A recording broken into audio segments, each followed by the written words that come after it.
जय हिंद दोस्तों, हम पढ़ रहे हैं प्रतिशत और प्रतिशत में हमारा चल रहा है तीसरा टॉपिक। यदि आप डायरेक्ट ये वीडियो देख रहे हैं तो आपको पहले वीडियो से देखना चाहिए, जिससे कि आपको बहुत अच्छे से समझ में आ जाएगा। ठीक है, बेसिक से हमने स्टार्ट किया है प्रतिशत पढ़ना और यहां हम पहुंच गए हैं तीसरे टाइप पर। ठीक है, तीसरे टाइप को आज हम समाप्त करने वाले हैं इस वीडियो में। इसके बाद हम स्टार्ट करेंगे चौथा टाइप। ठीक है, तो देखते हैं तीसरे टाइप में किस तरह के क्वेश्चन। देखो, याद करो, पहला टाइप हमने पढ़ा था। पहले टाइप में क्या पढ़ा था हमने?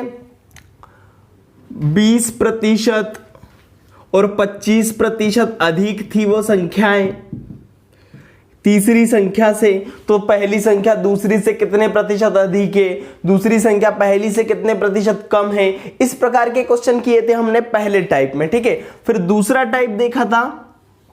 दूसरे टाइप में हमने देखा था क्या? चीनी के मूल्य में वृद्धि हो गई थी और चीनी के मूल्य में जब वृद्धि हो गई तो खपत में क्या कर रहे थे? हम कमी कर रहे थे। खपत में कमी कर रहे थे जिससे मूल्य क्या हो? अपरिवर्तित, जो हमारा खर्च रहे वो अपरिवर्तित रहे, या फिर खर्च कम हो जाए या फिर खर्च बढ़ जाए। उस प्रकार के क्वेश्चन हमने दूसरे टाइप में किए हैं। और जो हमारा तीसरा टाइप चल रहा है, इस तीसरे टाइप में हम लगातार 2 बार जो वृद्धि होती है या फिर 2 बार कमी होती है या फिर 1 बार वृद्धि या फिर 1 बार कमी होती है, उस टाइप के क्वेश्चन को देख रहे हैं। ठीक है, तो ये हमारा कैसा हो गया? तीसरा टाइप हो गया। तीसरे टाइप को हम आज समाप्त करने वाले हैं। ठीक है, चलिए तो देखते हैं तीसरे टाइप के क्वेश्चन और भी हम कौन कौन से बन सकते हैं। जितने भी क्वेश्चन बन सकते हैं तीसरे टाइप के हम कोशिश करते हैं। ठीक है, प्रतिशत हम पढ़ रहे हैं और प्रतिशत में भी चल रहा हमारा कौन सा? तीसरा टाइप। ठीक है, तीसरे टाइप के कुछ क्वेश्चन हम लोगों ने कल कर लिए थे, कुछ और क्वेश्चन बचे हुए जिन्हें हम आज करने वाले हैं। उसके बाद हम तीसरे टाइप खत्म कर देंगे। चलो देखो, क्वेश्चन है आपका, किसी वस्तु के मूल्य में पहले 10% की वृद्धि तथा इसके उपरांत 20% की वृद्धि की गई है। यदि अंतिम बढ़ा हुआ मूल्य 33 रुपए हो तो प्रारंभिक मूल्य कितना था? देखिए, इसके पहले जो हमने क्वेश्चन किए थे किस प्रकार से थे? किसी वस्तु के मूल्य में 10% की कमी, उसके बाद फिर 20% की कमी हो गई, तो ओवरऑल अपन परसेंट निकाल दे रहे थे कि कितने परसेंट की उसमें वृद्धि हो रही या फिर कमी हो रही, जो भी होता था। ठीक है, लेकिन यहां पर क्वेश्चन थोड़ा सा चेंज कर दिया है। अब बोल रहा है किसी वस्तु की कीमत में 10% की वृद्धि और फिर 20% की वृद्धि हो गई और उसका जो अंतिम मूल्य है वह अंतिम मूल्य 133 रुपए है। अंतिम मूल्य कितना है? 33 रुपए है। तो उसका जो प्रारंभिक मूल्य था वह कितना था? प्रारंभिक मूल्य यहां से आपसे पूछ लिया है। देखो, मैंने आपसे कहा था आप लगाएंगे कौन सा? A B formula. जब भी इस प्रकार का क्वेश्चन आता है क्या लगाएंगे? A B formula. A plus B plus A B upon 100 कहा था मैंने आपसे। ठीक है, ये फार्मूला आप लोगों को लगाना है। मैंने आपसे कहा था जब भी वृद्धि हो, जब भी कहे वृद्धि तो आपको क्या करना है? प्लस। जब भी कहे कमी तो आपको क्या करना है? माइनस करना है। ठीक है, ये मैं आपको बता चुका था। ठीक है, उसके बाद मैंने आपसे कहा था प्लस प्लस वाली 2 संख्याओं का जब भी गुणा करेंगे हमेशा प्लस होगा, माइनस इंटू प्लस करेंगे तो हमेशा क्या होगा? माइनस। एक संख्या माइनस की, एक संख्या प्लस की, उन दोनों का गुणा करेंगे तो जो आपका आंसर आएगा वो माइनस में आएगा। दोनों संख्या जब माइनस की होगी और उनका गुणा करेंगे तब आएगा आपका जो आंसर वो प्लस में आएगा। ठीक है, तो चलो इसी फार्मूले पर आधारित ये क्वेश्चन है, इसको सॉल्व करते हैं। कह रहा है किसी वस्तु की कीमत में 10% की वृद्धि फिर 20% की वृद्धि। ठीक है, ए प्लस बी लिखेंगे अपन, ए इंटू बी अपॉन 100 है ना। चलो इसको हल करते हैं। 20 और 10 30 हो गया। इस 2 जीरो से 2 जीरो को काट दी, 2 का 1 में गुणा करेंगे 2, कितना आया?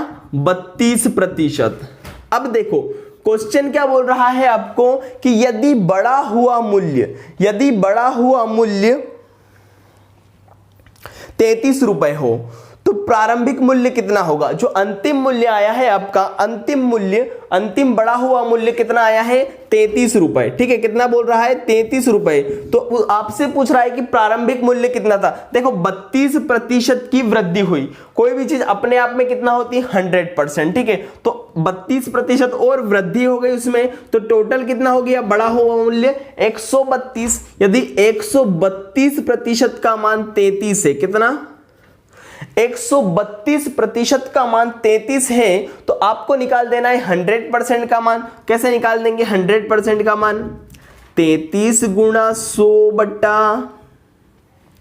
132। ठीक है, क्या कर देंगे 33 गुणा 100 बट्टा 132। ठीक है, 32 को काट देंगे, किससे कट रहा है देखो 11 से कट रहा है, 11 से 3 बार कट जाएगा, 11 एकम 11 और 11 से 2 बार कट गया, 3 से काटेंगे कितनी बार 4 बार कटा, 4 से 100 को काटेंगे 25। तो आपकी जो प्रारंभिक मूल्य था वो कितना था 25। आपका जो सही आंसर हो जाएगा वो क्या हो जाएगा 25 रुपए। प्रारंभिक मूल्य उस वस्तु का कितना था 25 रुपए।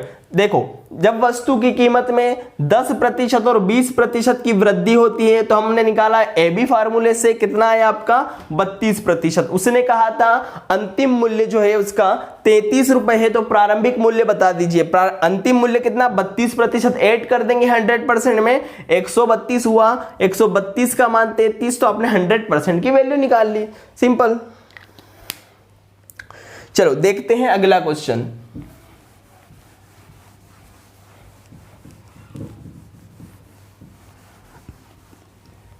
अगला क्वेश्चन है आपका, पहले किसी संख्या को 10% कम कर दिया जाता है। ठीक है, पहले किसी संख्या को 10% कम कर दिया गया, इसके बाद इसमें 10% वृद्धि कर दी गई। इस प्रकार प्राप्त संख्या प्रारंभिक संख्या से 50 कम है। तो प्रारंभिक संख्या क्या है? ठीक है, चलो लग जाएगा क्या ए बी फार्मूला, 2 बार हो गया है 10%, एक बार कमी फिर वृद्धि। ठीक है, लगा देते हैं ए बी फार्मूला। 10% की पहले बोला है कमी तो माइनस करेंगे, फिर बोला है वृद्धि तो प्लस कर देंगे।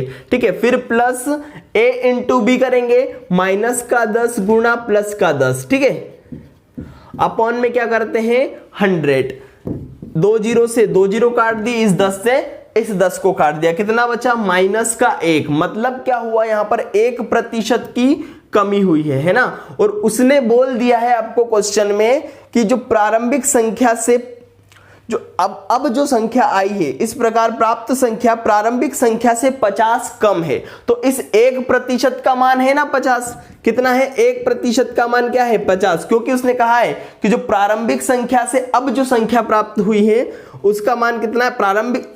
देखिए इसमें क्या बोल रहा है क्वेश्चन, प्राप्त संख्या प्रारंभिक संख्या से 50 कम है। जो हमको प्राप्त हुई है संख्या अब 1% कम होकर प्राप्त हुई है संख्या, तो इसका मान जो पहले वाली संख्या है उससे 50 कम है। तो अब जो हमें प्राप्त हो रही संख्या वो 50 कम है, तो पहले वाली संख्या कितनी होगी देखो 1% का मान कितना 50, तो 100% का मान कैसे निकालेंगे 50 गुणा 100 कितना हो गया 5000। तो यही होगा आपका आंसर। समझ में आया?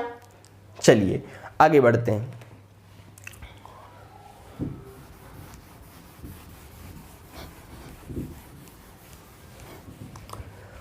अगला क्वेश्चन है आपका, एक आयत की लंबाई में 60% वृद्धि करने पर इसकी चौड़ाई में कितने प्रतिशत कमी करना होगी जिससे इसका क्षेत्रफल वही रहे।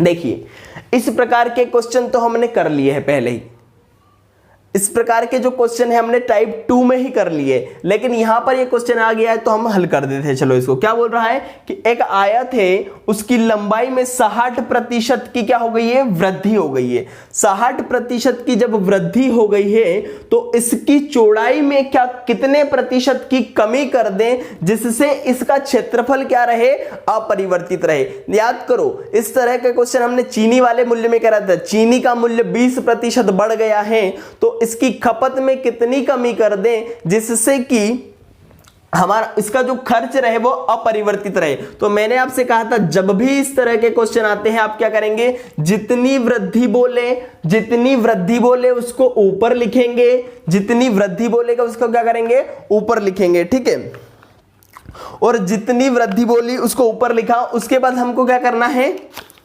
100 में उसको जोड़ के लिख देना है। क्या कर देना है 100 में उसको जोड़ के लिख देना। तो 60/100 + 60 कीजिए, आप लोग कीजिए जल्दी से। 60/100 + 60 क्या आएगा 60/100 + 60 करेंगे तो कितना आएगा 60/100 + 60 जब आप करेंगे तो 60/160 आ जाएगा। 60/160 को काटिए, 60/160 को काटिए आप लोग।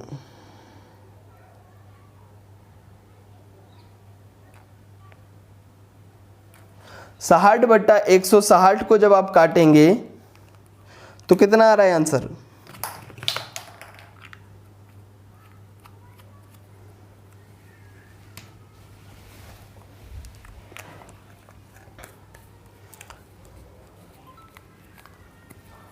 देखिए 60/160 जब आप करेंगे तो एक जीरो से एक जीरो आपने काट दिया, कितना आता है?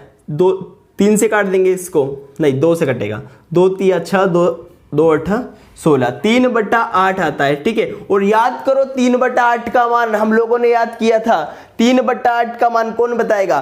3/8 का मान जल्दी से बताओ, क्या होता है 3/8 का मान? 37 सही 1/2%। कितना होता है? 37 सही 1/2%। तो किसी आयत की लंबाई में जब आप 60% की वृद्धि कर देते हैं तो उसकी चौड़ाई में कितनी कमी करनी होगी जिससे क्षेत्रफल अपरिवर्तित रहे? तो 37.5% को आप 37.5% की आपको कमी करनी होगी जिससे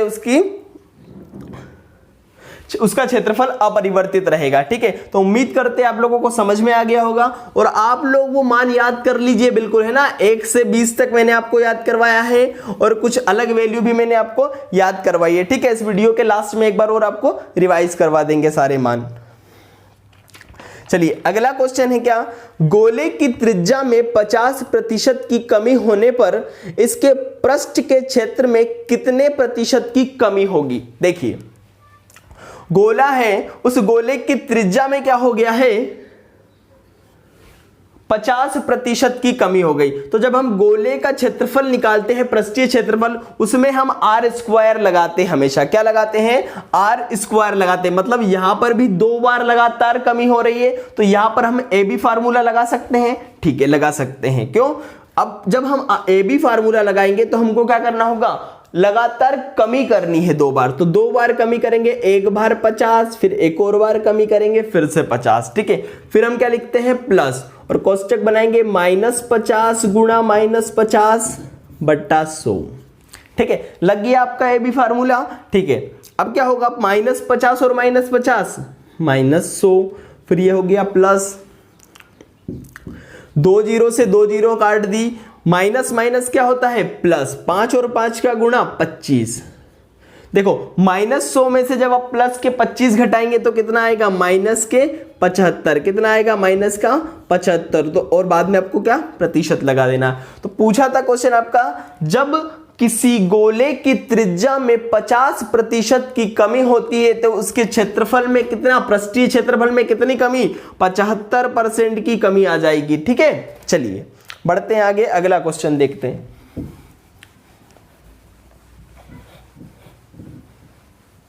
ये फार्मूला याद रखना है आप लोगों को, है ना? एक वर्ग की लंबाई में 40% तथा चौड़ाई में 30% की वृद्धि होने पर उसके क्षेत्रफल में कितने प्रतिशत की वृद्धि होगी? सिंपल क्वेश्चन, 40% की वृद्धि, फिर 30% की वृद्धि, फिर प्लस करेंगे 40 गुणा 30/100। ठीक है, 40 और 30 70, 2 जीरो से 2 जीरो काट दी, 4 दिया कितना होता है? 12। ठीक है, 70 और 12 कितना? 82। तो 82% क्या हो जाएगी? उसमें वृद्धि हो जाएगी। तो उम्मीद करते हैं आप लोगों को टाइप 3 अच्छे से समझ में आ गया होगा। ठीक है, टाइप 3 हमारा यहां पर समाप्त होता है।